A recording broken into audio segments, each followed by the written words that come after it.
Ya. Shalom, selamat sore Bapak Ibu Saudara yang dikasihi Tuhan. Mari kita datang kepadanya dengan hati yang rindu untuk berjumpa dengan Tuhan. Percayalah saudara, Tuhan ada di tengah-tengah kita. Dia rindu melawat setiap kita. Dia rindu melakukan perkara yang besar di dalam kehidupan kita. Sebab kita ini adalah biji mata Tuhan. Kita adalah anak-anak kesayangan Allah. Dan biarlah setiap kita boleh mengalami lawatan Tuhan yang luar biasa dalam kehidupan kita. Mari kita berdoa untuk memulai ibadah worship at home pada sore hari ini. Tuhan, kami rindu Engkau hadir menjamah kehidupan kami. Kami rindu Engkau melawat setiap kami ya Tuhan. Biarlah kuasa-Mu sendiri akan bekerja secara nyata di dalam kehidupan kami saat ini. Kami percaya ya Tuhan, saat Engkau hadir melawat setiap kami, maka setiap kami pasti akan mengalami kepuasan. Setiap kami pasti akan mengalami damai sejahtera dan sukacita daripada Tuhan. Terima kasih Bapa. Kami rindu menaikkan pujian penyembahan yang terbaik untuk Engkau. Biarlah setiap pujian penyembahan kami ya Tuhan boleh menjadi dupa yang harum di hadapan-Mu. Dan Engkau bertahta di atas puji-pujian kami. Terima kasih Bapa. Di dalam nama Tuhan Yesus, semua yang siap memuji Tuhan, mari sama-sama katakan amin. Saya undang saudara bangkit berdiri. Ada kuasa dalam pujian. Haleluya. Katakan Tuhan Allah kita bertahta. Tuhan Allah kita bertahta. Amin. Atas pujian umatnya. Tuhan Allah kita bertahta. Atas pujian umatnya. Bila Allah hadir di tengah kita, kuasanya mengalir dengan dahsyatnya.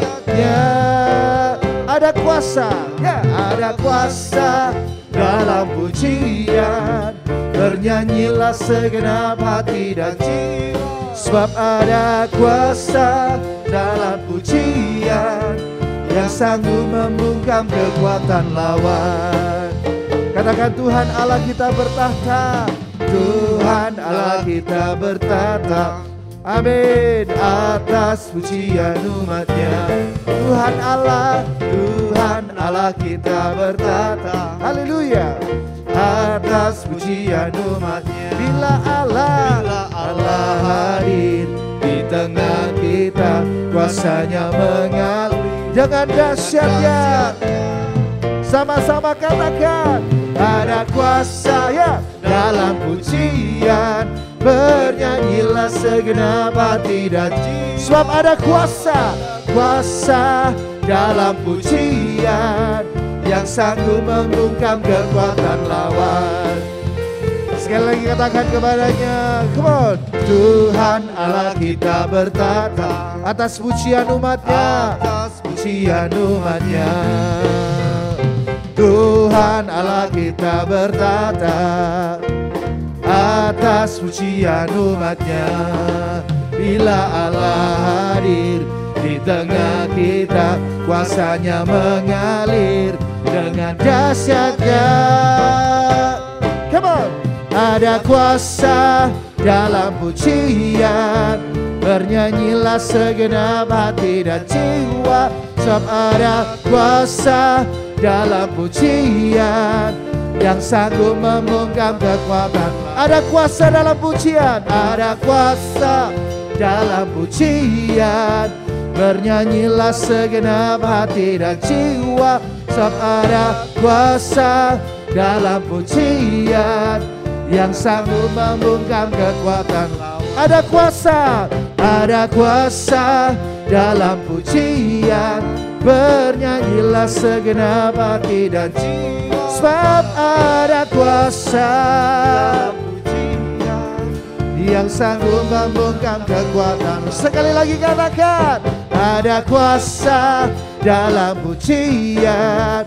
Bernyanyilah segenap hati dan jiwa, sebab ada kuasa dalam pujian yang sanggup membungkam kekuatan lawan. Yang sanggup membungkam kekuatan lawan. Yang sanggup membungkam kekuatan lawan. Katakan ada kuasa ada kuasa. Haleluya.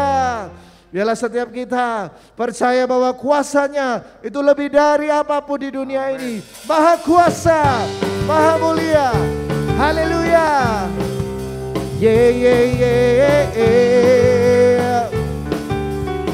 Katakan tak terlukiskan. Tak terlukiskan kasih yang kau berikan, karya termegah, tiada bandingannya. Terang kasih-Mu,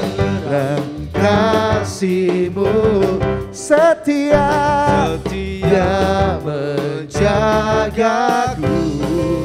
Kan ku nyatakan bahwa Yesuslah Tuhan. Maha kuasa, maha mulia, Kau bertata atas semesta. Maha kuasa, maha mulia, dulu sekarang sampai selamanya. Haleluya. Katakan tak terlukiskan.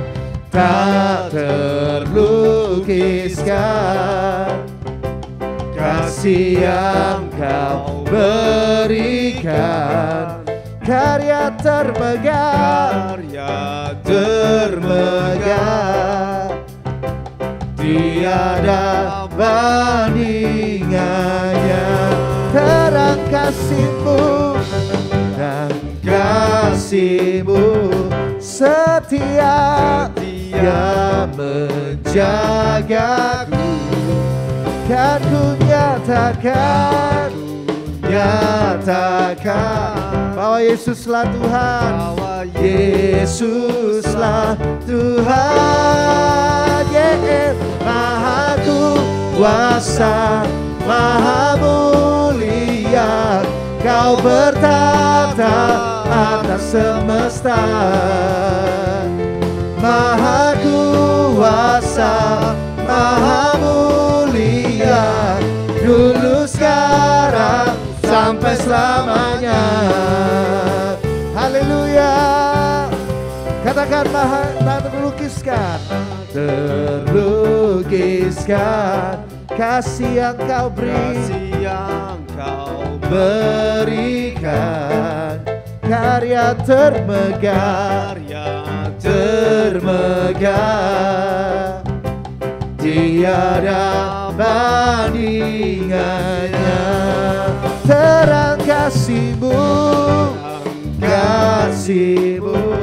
setia menjagaku. Kan ku nyatakan bahwa Yesuslah Tuhan.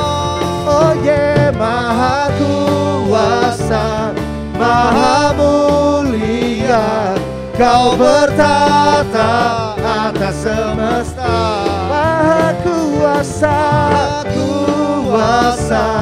maha mulia, dulu sekarang sampai selamanya. Maha kuasa, maha mulia, Kau bertata atas semesta. Maha kuasa, maha mulia, dulu sekarang sampai selamanya. Oh, sampai selamanya. Sampai selamanya. Haleluya. Berikan sorak-sorai meriah bagi Yesus Tuhan kita. Haleluya. Saudara percaya ada kuasa di dalam nama Yesus. Amin. Haleluya, ada kuasa di dalam nama Tuhan Yesus Kristus. Yeah.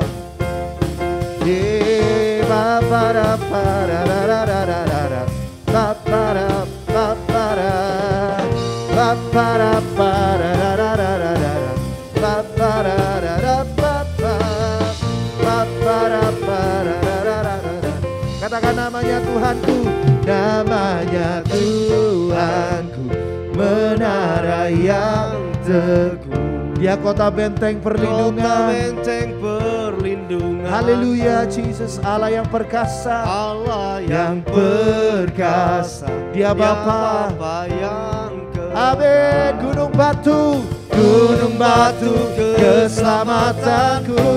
Katakan, Engkau yang termulia di bumi di surga, termasyur perkasa selamanya.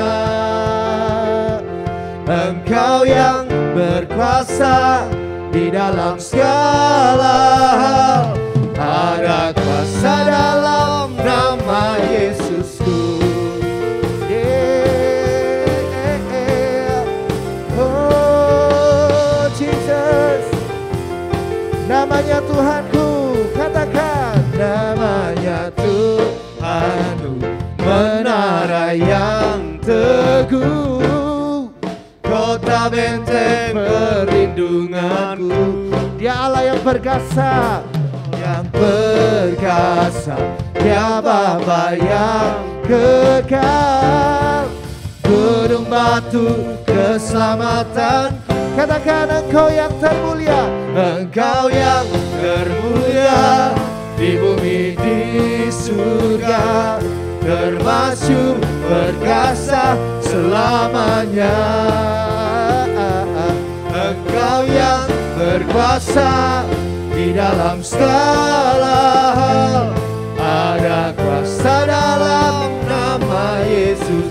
Katakan, Engkau yang termulia, Engkau yang termulia, come on, di bumi di surga, termasyur perkasa, masyur dan perkasa. Oh yeah, yeah, yeah. Engkau yang berkuasa di dalam segala hal, ada kuasa dalam nama Yesusku. Sebab nama Yesus nama di atas segala nama. Haleluya. Nama Yesus nama yang berkuasa, nama Yesus nama yang ajaib, sanggup melakukan segala perkara yang mustahil. Haleluya. Nama di atas segala nama. Oh yeah, nama yang telah membebaskanku. Segala kuasa tunduk, segala kuasa tunduk pada nama itu. Yesus Tuhan, segala Tuhan. Nama di atas segala nama, nama di atas segala nama. Nama Yesus, nama yang telah membebaskanku. Terima kasih Tuhan. Segala kuasa tunduk pada nama Yesus. Pada nama itu Yesus Raja segala raja. Come on. Engkau yang berkuasa, come on. Engkau yang termulia di bumi di surga, termasyur perkasa selamanya. Engkau yang berkuasa di dalam segala, ada kuasa dalam nama Yesus. Nama Yesusku. Sekali lagi katakan, Engkau yang termulia ya di bumi di surga, berkuasa selamanya. Engkau yang berkuasa di dalam segala, ada kuasa dalam nama Yesus. Ada kuasa dalam nama Yesus. Kuasa dalam nama Yesus. Ada kuasa dalam nama Yesus. Papara para ra ra ra ra ra. Papara ra ra papa. Papara para ra ra ra ra ra. Papara ra ra pa. Haleluya, silakan duduk Bapak Ibu Saudara. Biarlah setiap kita terus merindukan kehadiran Tuhan. Mari masuk lebih dalam, masuk dalam hadirat-Nya, masuk lebih dalam lagi di dalam kuasa-Nya. Mari kita datang kepada Tuhan dengan sungguh-sungguh. Nui hatiku, mari ya Bapa, dengan hadir-Mu kami rindu Tuhan. Ku rindu memandang wajah-Mu oh Tuhan, di dalam kekudusan-Mu. Bawaku dekat dalam hati-Mu, dalam hati-Mu. Ku rindu mendengar suara-Mu oh Tuhan, di tempat kudus-Mu sekarang. Ku rasakan kasih-Mu dan indahnya kekudusan-Mu. Nui dengan kasih-Mu, diam di hadirat-Mu. Ku mengangkat tanganku dan ku bersyukur menyembah-Mu. Nui dengan kasih-Mu, diam di hadirat-Mu. Katakan kepada Tuhan, penuhi hati kami ya Tuhan. Penuhi hatiku dengan hadir-Mu, dengan hadir-Mu. Ku rindu memandang wajah-Mu oh Tuhan, di dalam kekudusan-Mu. Bawaku dekat dalam hati-Mu, dalam hati-Mu. Kami rindu, ku rindu mendengar suara-Mu oh Tuhan, di tempat kudus-Mu sekarang. Ku rasakan kasih-Mu dan indahnya kekudusan-Mu. Nui dengan kasih-Mu, diam di hadirat-Mu, diam di hadirat-Mu. Ku mengangkat tangan sebagai tanda ucapan syukur, dan ku bersyukur menyembah. Penuhi kami Tuhan dengan kasih-Mu, diam di hadirat-Mu. Ku rasakan kasih-Mu dan indahnya, yes my Jesus, kudusan-Mu. Nui dengan kasih-Mu Tuhan, diam di hadirat-Mu.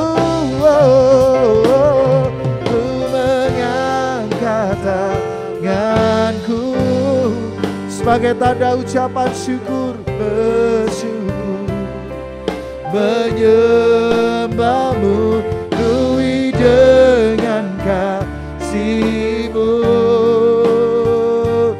Diam di hadirat-Mu. Mari nyatakan kerinduanmu. Ku rasakan kasih-Mu dan indahnya oh kudusan-Mu penuhi dengan kasih-Mu. Diam di hadirat-Mu, ku mengangkat tanganku dan ku bersyukur, menyembahmu penuhi dengan kasih-Mu. Diam di hadirat-Mu, ku rasakan kasih-Mu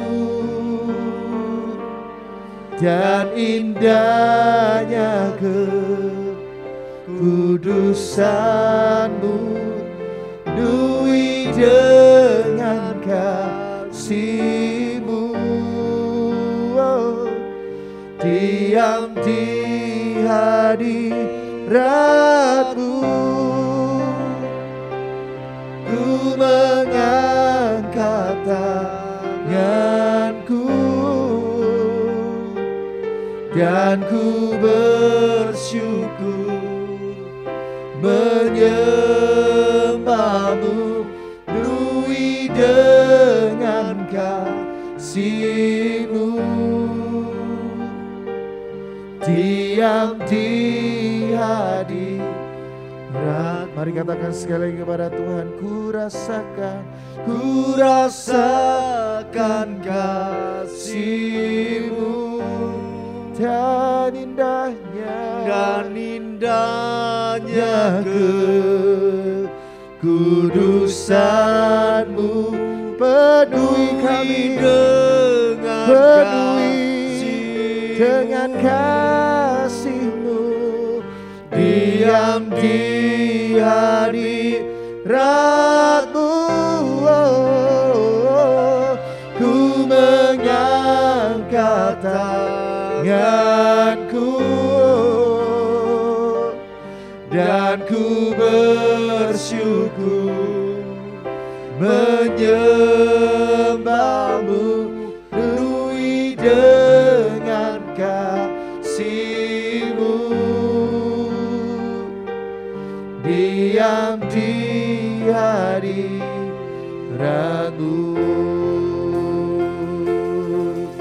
oh, ku rasakan kasih-Mu dan indahnya kekudusan-Mu penuhi kami dengan kasih-Mu. Oh, kami mau diam di hadirat-Mu, hadirat-Mu. Oh, ku mengangkat tanganku dan ku bersyukur, menyembahmu penuhi dengan kasih-Mu.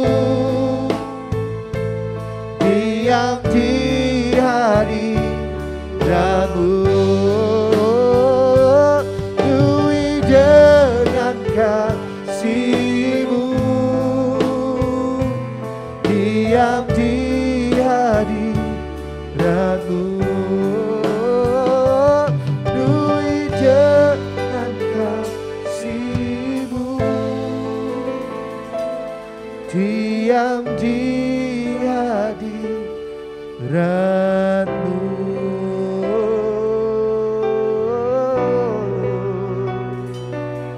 Biarlah hadirat-Mu menguasai setiap kami. Biarlah kami tenggelam dalam hadirat-Mu, menikmati kasih-Mu, menikmati jamahan kuasa-Mu Tuhan. Beri ya Tuhan lebih lagi, kami rindu lebih lagi masuk lebih dalam, tenggelam dalam hadirat-Mu, masuk lebih dalam, di dalam kehendak-Mu ya Bapa.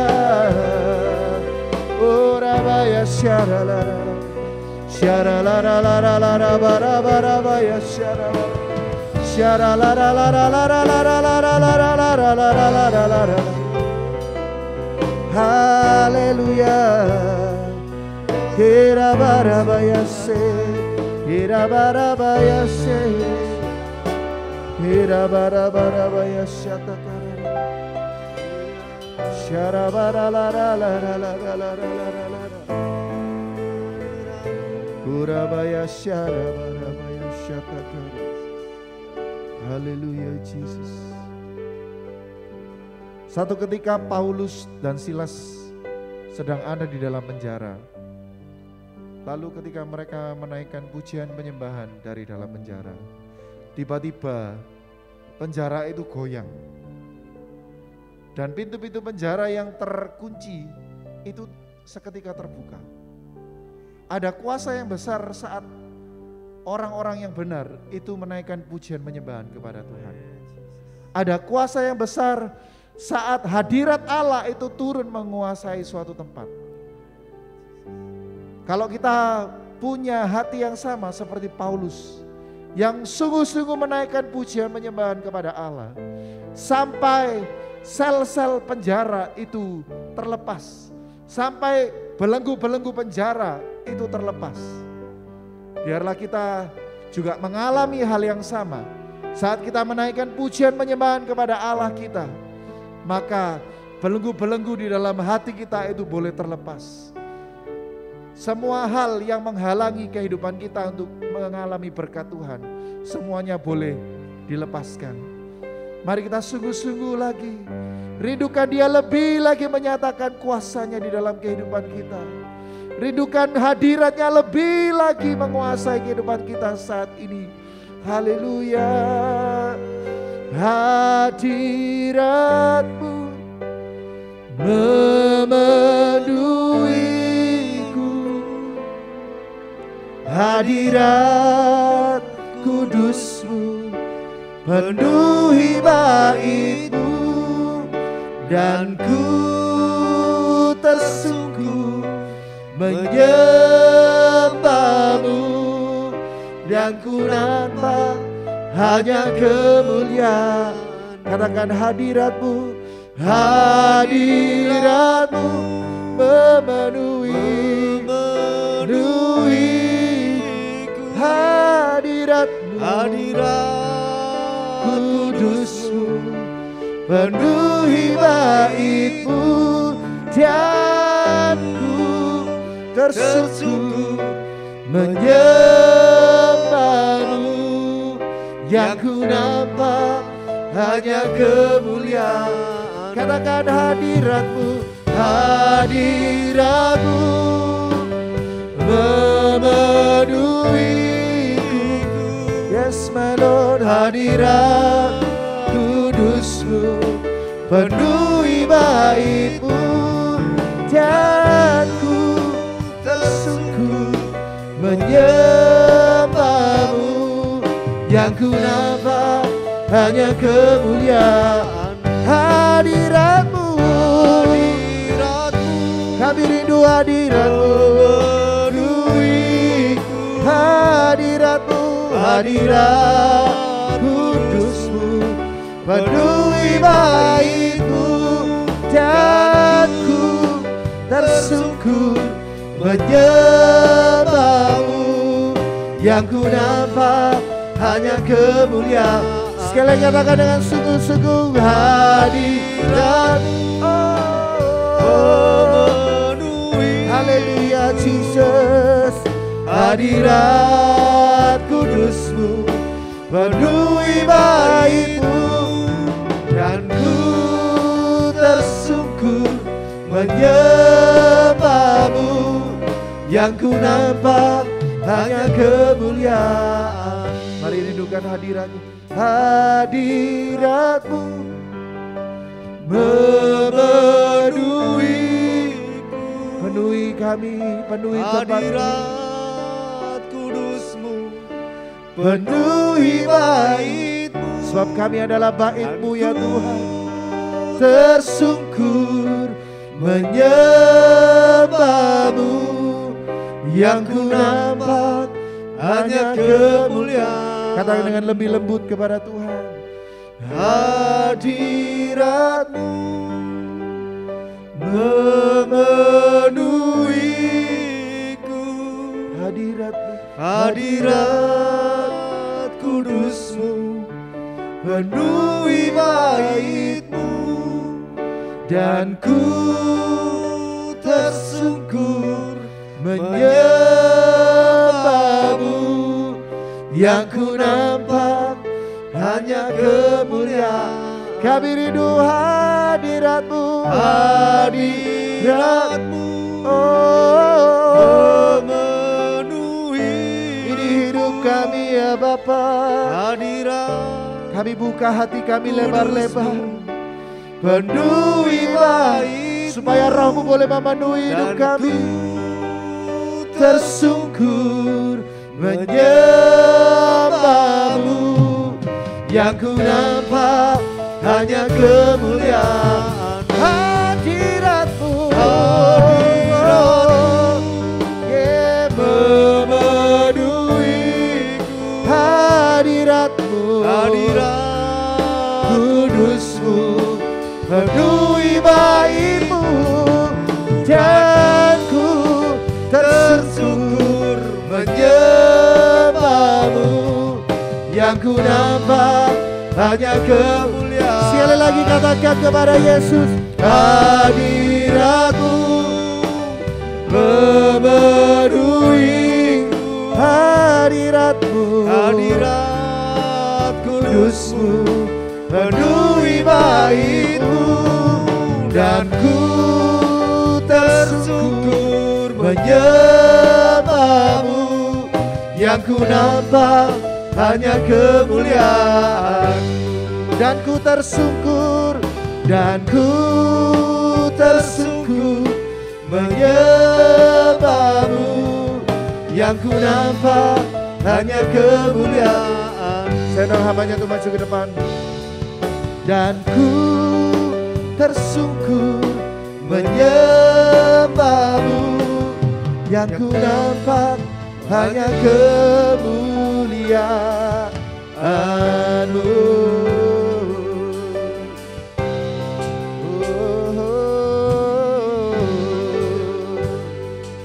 Haleluya Jesus. Haleluya.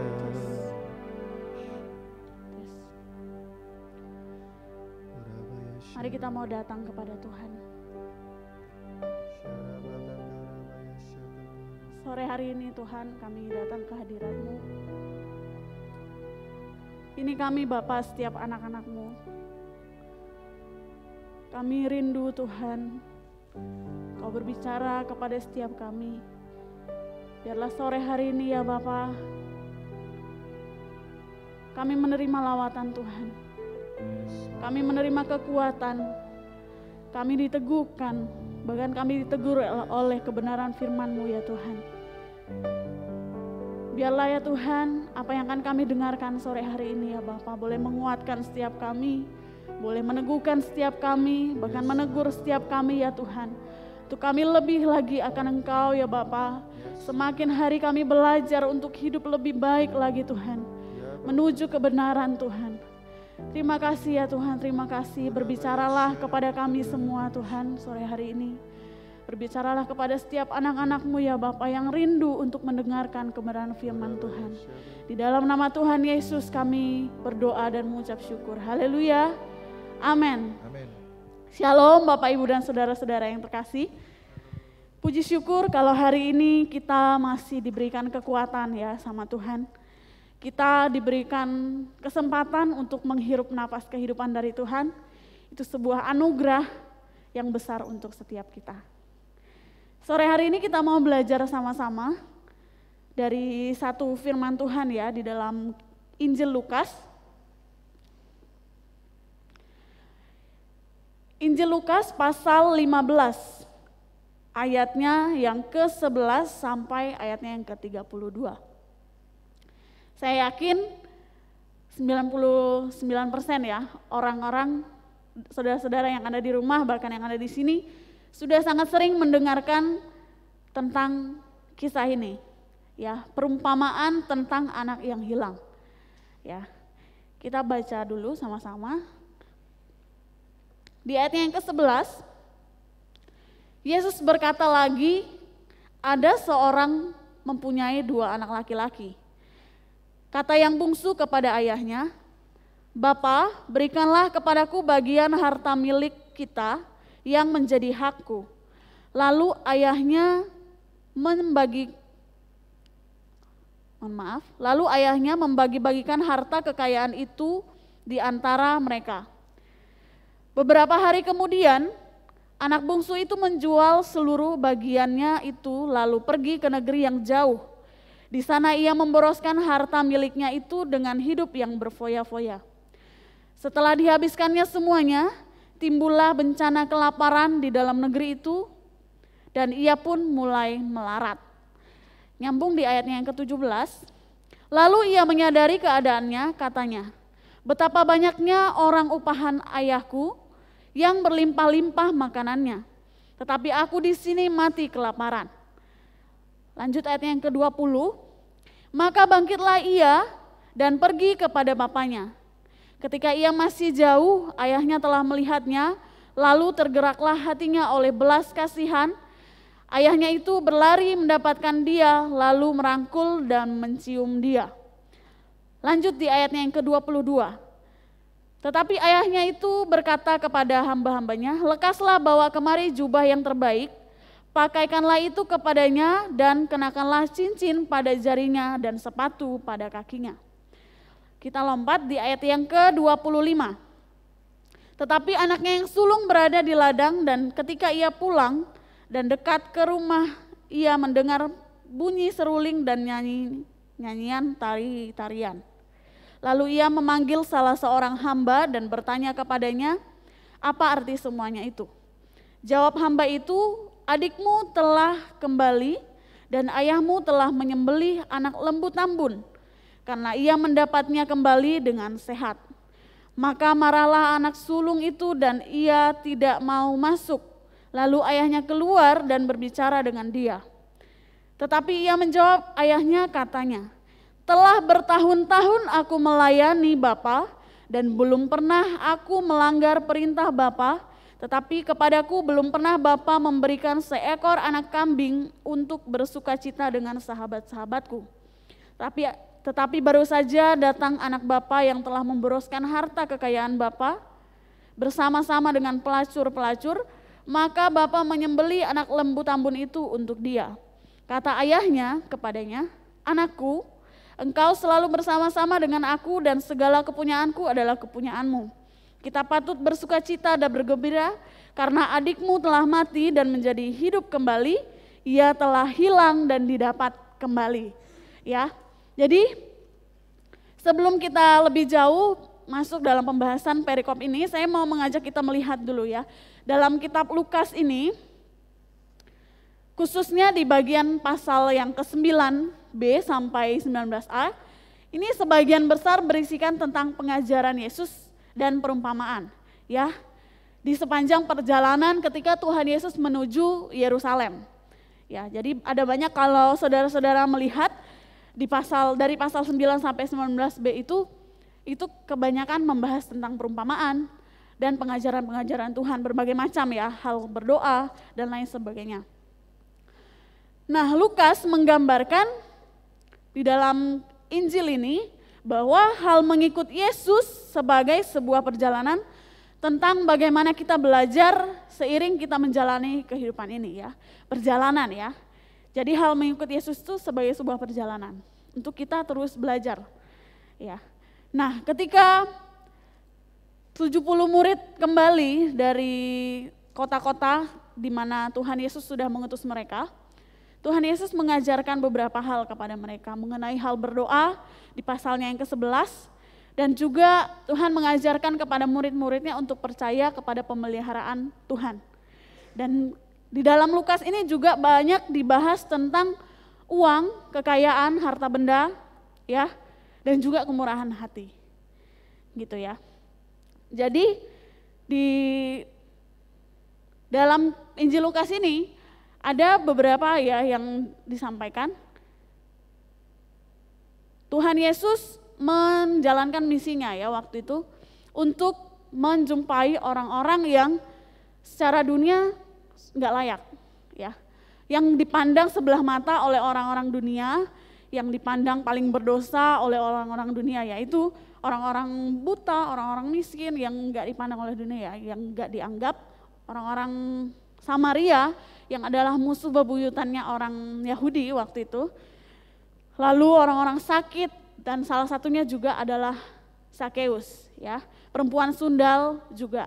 Ya, Tuhan Yesus menjumpai setiap mereka ya, menemui orang-orang itu yang dipandang sebelah mata oleh orang-orang dunia pada waktu itu. Itu ya, jadi Tuhan Yesus datang menjumpai mereka, dan apa yang terjadi ketika Tuhan Yesus menjumpai mereka? Ada satu kegerakan ya, ada satu perubahan yang dialami oleh orang-orang tersebut. Perempuan sundal tadi, Sakeus yang dulunya adalah seorang pemungut cukai, ya kan? Ketika dia berjumpa dengan Yesus, dia bahkan mengembalikan 4 kali lipat kepada orang-orang yang pernah diambil ya uangnya, seperti itu. Jadi ketika mereka bergabung dalam satu komunitas dan mereka melakukan perjamuan ya, mereka makan bersama-sama waktu itu, mereka makan bersama-sama dalam komunitas kerajaan Allah ya. Karena mereka sudah bergabung bersama Tuhan, ketika mereka berjumpa dengan Tuhan waktu itu ada perubahan hidup yang mereka alami. Dan sungguh sukacita yang luar biasa yang mereka alami waktu itu. Ada sukacita yang besar yang mereka dapatkan ya waktu itu. Tapi ada juga di bagian lain ketika Tuhan Yesus melakukan perjamuan makan ya, mereka makan bersama-sama. Yesus makan bersama-sama dengan para pemimpin Israel lah. Para pemimpin Israel di pasalnya yang ke-11 ya, ayatnya yang ke-37 sampai 54. Di situ mereka makan bersama-sama Tuhan Yesus dan para pemimpin Israel yang ya dipandanglah oleh orang-orang waktu itu ya. Mereka sebagai orang-orang yang ya benar, yang taat gitu ya, dipandang seperti itulah, terpandang lah kalau dibandingkan dari yang sebelumnya tadi ya, orang-orang yang dipandang sebelah mata. Mereka makan, tetapi pada saat perjamuan itu berujung pada perdebatan ya antara Tuhan Yesus dan mereka. Dan orang-orang pemimpin Israel itu karena kesombongan mereka, Tuhan menentang kesombongan dan kemunafikan mereka.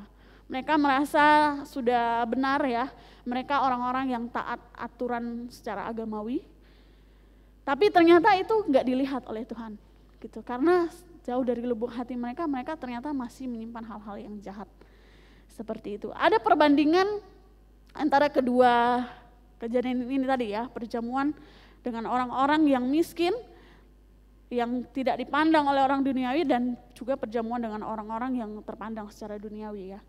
Tapi ternyata Tuhan lebih bersukacita, bergembira melihat orang-orang yang secara dunia sangat berdosa ya, dilihat perempuan sundal gitu ya, sukacita. Karena Tuhan mengatakan di dalam Lukas pasal 19 ayat yang ke-10, sebab anak manusia datang untuk mencari dan menyelamatkan yang hilang. Mereka yang tadi tidak terpandang, itulah yang mau Tuhan jumpai ya. Dan satu anugerah yang besar ketika mereka berjumpa dengan Tuhan, mereka mengalami perubahan hidup. Hidup mereka diubahkan gitu ya. Kita masuk ke dalam perikop tentang anak yang hilang ini tadi ya. Ini diperjelas lagi ya tentang kerajaan surga.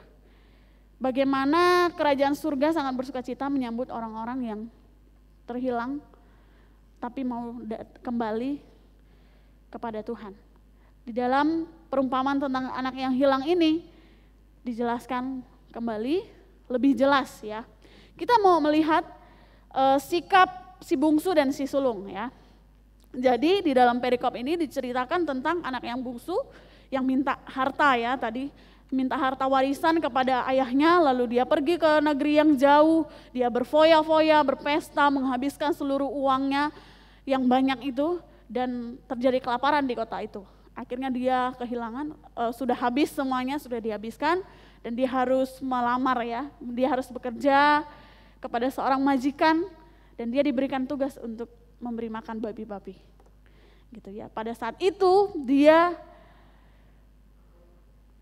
mau makan pun susah ya. Rasa saking laparnya dia hampir makan makanan babi, tapi dia tidak diberikan juga gitu.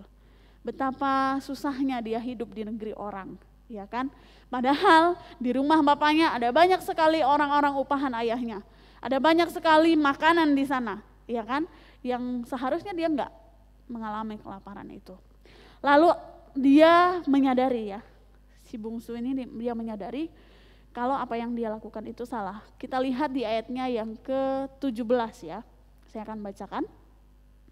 Lalu ia menyadari keadaannya, katanya, betapa banyaknya orang upahan Bapakku yang berlimpah-limpah makanannya, tetapi aku di sini mati kelaparan. Ayat 18, aku akan bangkit dan pergi kepada Bapakku dan berkata kepadanya, Bapa, aku telah berdosa terhadap surga dan terhadap Bapa. Aku tidak layak lagi disebutkan anak Bapa, jadikanlah aku sebagai salah seorang upahan Bapa.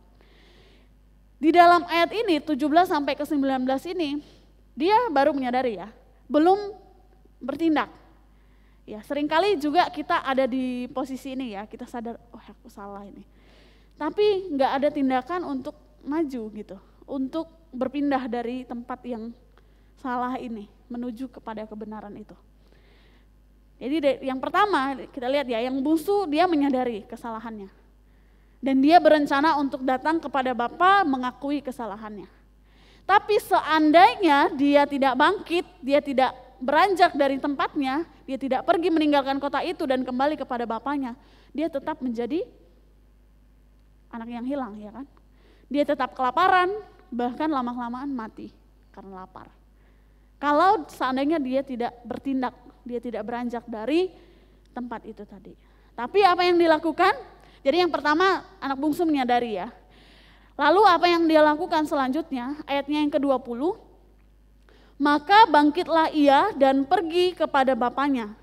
Ketika ia masih jauh, ayahnya telah melihatnya, lalu tergeraklah hatinya oleh belas kasihan. Ayahnya itu berlari mendapatkan dia, lalu merangkul dan mencium dia. Di bagian A tadi ya, maka bangkitlah ia dan pergi kepada bapaknya. Jadi ada satu tindakan yang dia lakukan, bukan sampai pada titik sadar saya salah, tapi dia bangkit dan pergi ya, menemui ayahnya. Ada tindakan yang dia lakukan. Ayat 21, kata anak itu kepadanya, Bapa, aku telah berdosa terhadap surga dan terhadap Bapa. Aku tidak layak lagi disebutkan anak Bapa. 22, tapi ayah itu berkata kepada hamba-hambanya, lekaslah bawa kemari jubah yang terbaik, pakaikanlah itu kepadanya dan kenakanlah cincin pada jarinya dan sepatu pada kakinya. Dan ambillah anak lembu tambun itu, sembelilah ia dan marilah kita makan dan bersukacita. Sebab anakku ini telah mati dan menjadi hidup kembali, ia telah hilang dan didapat kembali. Maka mulailah mereka bersukaria. Mohon maaf saya lupa tadi ya, saya memberikan tema renungan kita pada sore hari ini, bangun dan berjalanlah, gitu ya. Itu tema kita hari ini. Kembali ke perikop. Nah, tadi si bungsu sudah melakukan dua ya, dia menyadari, lalu dia bangkit dan pergi. Ada tindakan yang dia lakukan. Lalu sesampainya dia ke rumah bapaknya, dia mengakui kesalahannya. Di ayat 21 ya, Bapa, aku telah berdosa terhadap surga dan terhadap Bapa, aku tidak layak lagi disebutkan anak Bapa. Jadi setelah dia menyadari, dia bangkit, dia melakukan satu tindakan, ya meninggalkan tempat kotor itu, kembali kepada bapaknya, lalu dia mengakui kesalahannya. Dia mengakui bahwa apa yang dia lakukan itu salah. Dan itu enggak gampang ya. kita untuk menyadarinya gampang. Tapi untuk mengakui kalau kita salah, untuk bertindak keluar dari tempat yang salah itu satu hal yang cukup sulit untuk dilakukan. Gitu ya. Tempat yang Yesus umpamakan ini ya, Yesus luar biasa ya, mengajarkan kepada murid-muridnya melalui perumpamaan-perumpamaan supaya murid-muridnya dan juga kita mengerti apa yang Tuhan maksudkan. Ya, jadi ketika dia datang kepada ayahnya, dia mengakui, sudah sampai di situ. Sampai di situ yang dia lakukan. Untuk masalah penyucian, ya kan, dia dibersihkan, akhirnya dia diampuni, dia disucikan. Itu bapaknya yang melakukan. Gitu. Jadi sangat baik ya yang dilakukan oleh bungsu ini. Gitu ya. Menyadari apa yang dia lakukan adalah salah, terus dia bertindak, lalu dia mengakui. Lalu kita mau melihat anak yang sulung ya. Kita beralih kepada anak yang sulung, apa yang anak sulung lakukan? Di ayatnya yang ke-25, tetapi anaknya yang sulung berada di ladang, dan ketika ia pulang dan dekat ke rumah, ia mendengar bunyi seruling dan nyanyian tari-tarian. Lalu ia memanggil salah seorang hamba dan bertanya kepadanya, apa arti semuanya itu? Jawab hamba itu, adikmu telah kembali dan ayahmu telah menyembelih anak lembu tambun, karena ia mendapatnya kembali dengan sehat. Maka marahlah anak sulung itu dan ia tidak mau masuk. Lalu ayahnya keluar dan berbicara dengan dia. Lanjut sampai ayat yang ke-32 ya. Di situ perbincangan ayah dan anak sulung ya. Bagaimana anak sulung ini dia marah ya. Dia di ayatnya yang ke-29 ya, dia bilang, Tuhan, Bapak sudah bertahun-tahun aku melayani. Aku gak pernah melanggar perintah Bapak katanya. Tapi aku gak pernah diberikan lembu tambun untuk berpesta dengan saudara-saudaraku. Dia iri ya, dia bersungut-sungut. Dia yang dalam tanda kutip taat ya. Secara aturan agamawi mungkin dia taat. Ya ini ibaratkan hal kerajaan Allah, di mana ketika umatnya datang kepada Tuhan ya. Bersama-sama, dia dikatakan tinggal bersama-sama dengan bapaknya waktu itu ya, di lingkungan yang sama. Tapi dia marah ketika melihat adiknya kembali yang telah hilang itu. Bahkan ayahnya berpesta ya, merayakan kepulangan anaknya yang bungsu itu. Ya, jadi kita lihat ya tindakan yang sulung ini. Mungkin kita juga merasa seperti ini kadang-kadang ya. Kita rajin beribadah ya kan, hari Minggu datang, ibadah tengah minggu oke, datang lalu rajin pelayanan gitu. Tapi coba kembali dikoreksi. Apakah kita melakukannya karena hati kita rindu untuk melakukannya, atau hanya sebuah rutinitas, kewajiban, atau malu sama gembala kalau nggak datang gitu, ya wes datang aja. Kita lihat lagi ya apa yang kita lakukan. Semoga tidak ada ya jemaat Tuhan yang ada di sini yang seperti itu. Jadi jangan sampai kita seperti anak sulung ini. Dia merasa saya sudah benar, saya sudah taat, saya melakukan aturan agamawi dengan benar, gitu kan. Tapi ternyata ada banyak hal-hal yang disimpan dalam hati, pikiran jahat, rasa iri, rasa dengki, seperti itu ya. Tuhan nggak suka hal-hal itu. Tuhan nggak mau hanya melihat kita melakukan upacara-upacara ibadah hanya satu keharusan, kewajiban, gitu. Hanya sebagai satu rutinitas, tapi hati kita jauh daripada Tuhan. Hati kita tidak melekat pada Tuhan. Gitu, hati kita tidak terfokus pada Tuhan. Tuhan nggak suka itu. Ini menurut saya sangat-sangat ini ya, ngeri ya. Karena seringkali kita tidak menyadari. Mungkin ya, kita tidak sadar, oh karena aku udah rajin nih ibadah, aku sudah rajin ke gereja, aktif pokoknya pelayanan. Udah benar, secara aturan agamawi udah benar. Tapi ayo kita lihat lagi Apakah hatiku ini benar-benar tertuju pada Tuhan? Apa yang kulakukan apakah benar-benar dari kerinduan hatiku yang paling dalam untuk memuliakan Tuhan? Ataukah hanya satu kegiatan ibadah, upacara ibadah, yang datang ya udah datang, ya kan, pulang ya pulang, gitu. Mari kita koreksi, kita ada di posisi mana? Ya, Tuhan selalu siap untuk menerima anak-anaknya yang datang kepada Dia dengan kerendahan hati. Ya, Tuhan selalu siap. Dan pesta perjamuan yang diadakan oleh ayahnya ketika anaknya tadi pulang, ya, ketika anaknya kembali ke rumah, itu menggambarkan sambutan Allah yang penuh sukacita bagi orang yang masuk dalam keluarga Allah. Ya. Jadi perumpamaan ini menggambarkan satu komunitas, ya, kerajaan Allah. Bagaimana seharusnya ya anak-anak Tuhan itu ketika datang kepada Tuhan. Ya. Jadi sekali lagi pesta perjamuan ini menggambarkan sambutan Allah yang penuh sukacita. Allah sangat bersukacita menyambut setiap anak-anak Tuhan yang secara dunia mungkin sudah nggak layak, kamu nggak berhak datang sama Tuhan. Atau mungkin ada dari kita sekarang yang merasa dirinya, Tuhan aku udah nggak layak nih, udah penuh dengan dosa. Seperti halnya tadi kandang babi, ya, kandang babi itu kotor, becek kalau di tempat saya, ya, tanah-tanah gitulah, babi bau, kotor sekali gitu ya.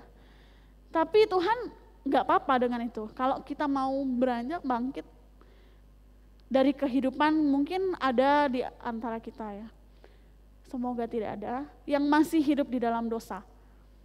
Ya, dosa yang digambarkan sebagai perbuatan tidak kudus, sebagai satu hal yang menjijikan di hadapan Tuhan.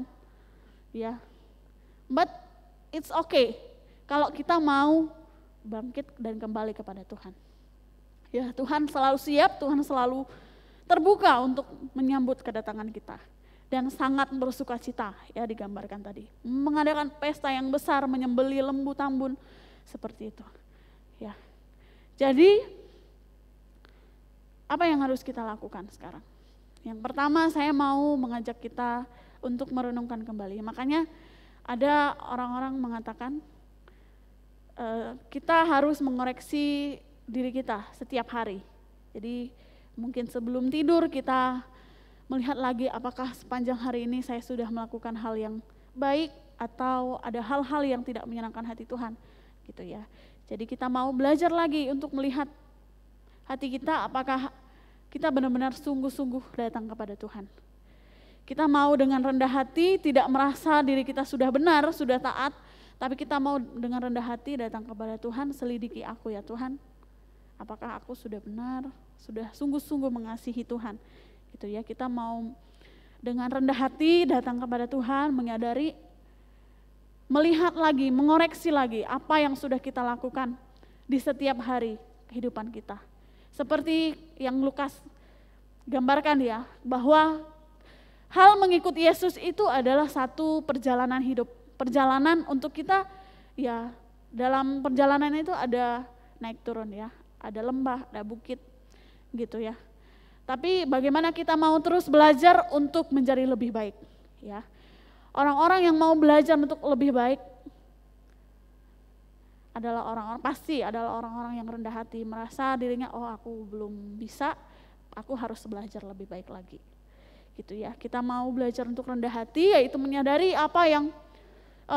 mengoreksi apa yang sudah kita lakukan. Lalu yang kedua, ketika kita sudah mengoreksi, ya, dan kita mungkin menemukan hal-hal yang masih kurang baik, ya kan, kurang berkenan. Kita tahu apa yang berkenan dan tidak berkenan di hadapan Tuhan. Kita mau bangkit, beranjak dari tempat itu, dari hal yang mungkin kita sering lakukan setiap hari, sering kita pikirkan, sering kita rencanakan rencana-rencana jahat atau rasa iri, rasa dengki, kita mau pelan-pelan beranjak dari situ, kita mau buang itu. Menuju kepada kerajaan Allah yang adalah kebenaran kekal. Gitu ya, kita mau bangkit. Jadi ada satu tindakan, bukan hanya pada titik sadar, mengoreksi diri, tapi kita juga mau bertindak untuk mengubah apa yang kita lakukan. Belajar menuju bangkit dan berjalan menuju kepada Tuhan. Tuhan yang akan memberikan kemampuan kepada kita, Tuhan yang akan menguduskan dan menyucikan kita. Lalu yang ketiga, kita mau mengakui apa yang kita lakukan yang salah di mata Tuhan, dan kita mau berbalik kepada Tuhan, meninggalkan apa yang buruk, yang menjijikan bagi Tuhan itu, kita mau datang kepada Tuhan, kita tinggalkan dan tidak berbalik lagi kepada hal itu. Gitu ya. Kita mau Tuhan Yesus menguduskan dan menyucikan kita. Jadi ada 3 tadi, kita mau mengoreksi setiap kehidupan kita, seiring perjalanan kehidupan kita, setiap hari kita perlu belajar. Dan kita perlu ada tindakan, satu kegerakan yang kita lakukan untuk menuju, mencari Tuhan. Katanya Coach Steve yang sering kali dikatakan ya. Mencari, ada satu tindakan kegerakan yang kita lakukan untuk mendekatkan diri kepada Tuhan. Lalu kita meninggalkan sepenuhnya perbuatan-perbuatan yang mungkin kita masih hidup terikat dengan dosa atau tinggal di dalam dosa. Kita mau tinggalkan, kita mau buang itu, dan kita mau tinggal sepenuhnya di dalam Tuhan. Ya, Tuhan yang akan memulihkan kita. Bangkit dari dosa dan hidup kepada kebenaran. Setiap hari kita mau belajar ya, hidup kepada kebenaran. Setiap hari kita mau belajar untuk semakin hari menuju kepada kebenaran itu. Seperti di dalam Yohanes pasalnya yang keempat ayat 24 mengatakan, barang siapa menyembah aku, hendaklah ia menyembah aku dalam roh dan kebenaran.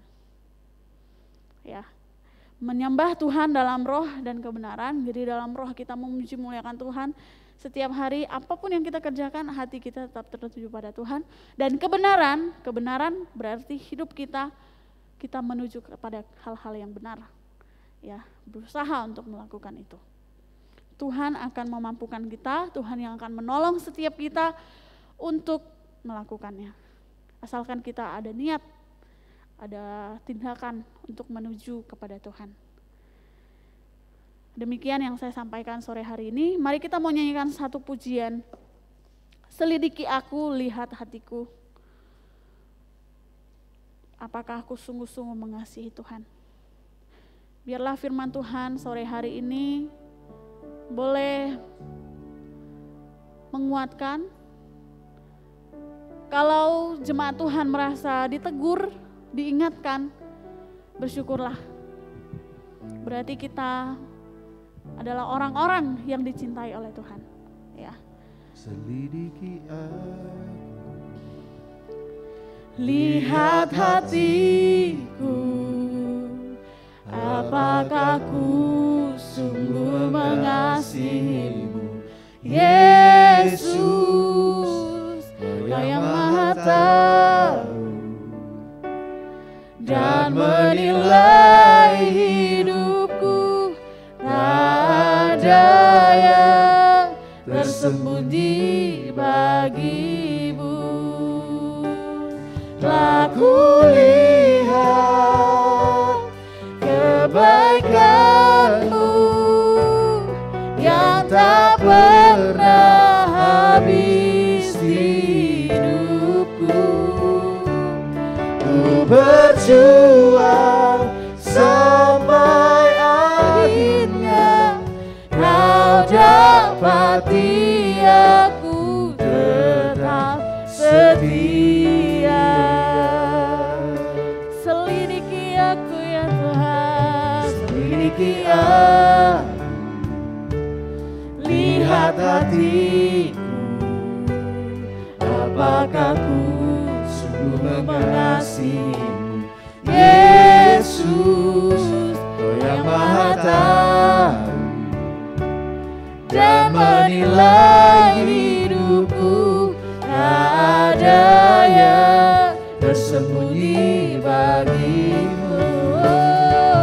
Telah kulihat kebaikanmu yang tak pernah habis di hidupku.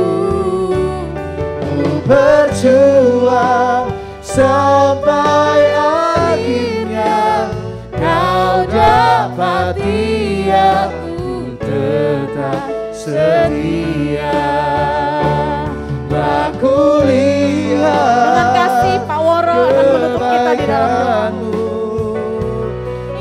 tak pernah habis di hidupku. Ku berjuang sampai akhirnya kau dapati aku tetap setia. Saudara, tidak ada jalan lain untuk kita bisa mengalami pemulihan kecuali kita kembali kepada Bapa, kecuali kita kembali kepada Tuhan. Kalau kita sudah meninggalkan Tuhan begitu jauh, sudah lama tidak bersekutu, sudah lama hidup dalam ketidakbenaran, jalan pemulihan hanya kita harus kembali kepada Bapa. Dia yang mencintai dan mengasihi kita. Dia akan mengembalikan posisi kita, identitas kita menjadi anak-anak yang dikasihinya. Kita kembali diterima oleh Tuhan, diterima oleh Bapa kita. Saudara yang ada di rumah, dimanapun saudara berada saat ini, yang ada di tempat ini, kalau rindu pemulihan, rindu jamahan Tuhan, mesti kembali kepada Tuhan, percaya kepada Tuhan dengan sungguh-sungguh. Mari sama-sama kita berdoa. Bapa Surgawi, kami mengucap syukur kepada Engkau Tuhan, untuk isi hati-Mu yang Kau sampaikan kepada kami Tuhan.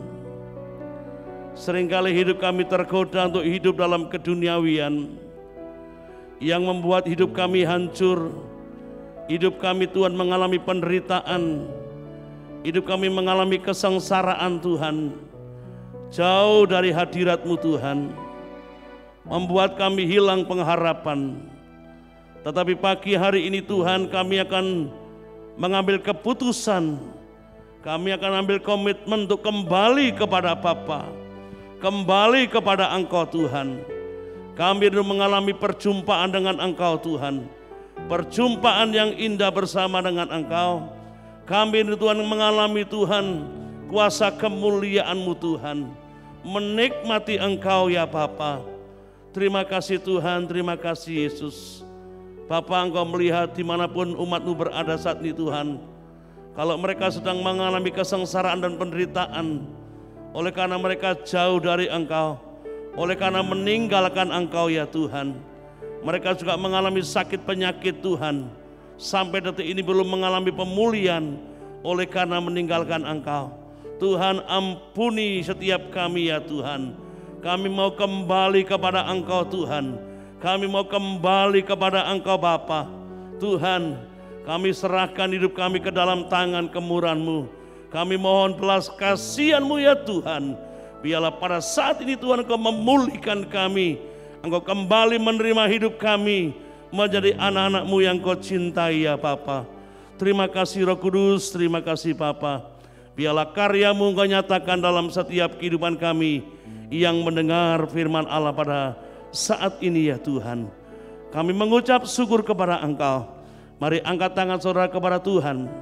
Saudara yang rindu dipulihkan, saudara yang rindu disembuhkan, saudara yang rindu mengalami kekuatan daripada Tuhan, mari berdoa kepada Tuhan, angkat tanganmu kepada Tuhan.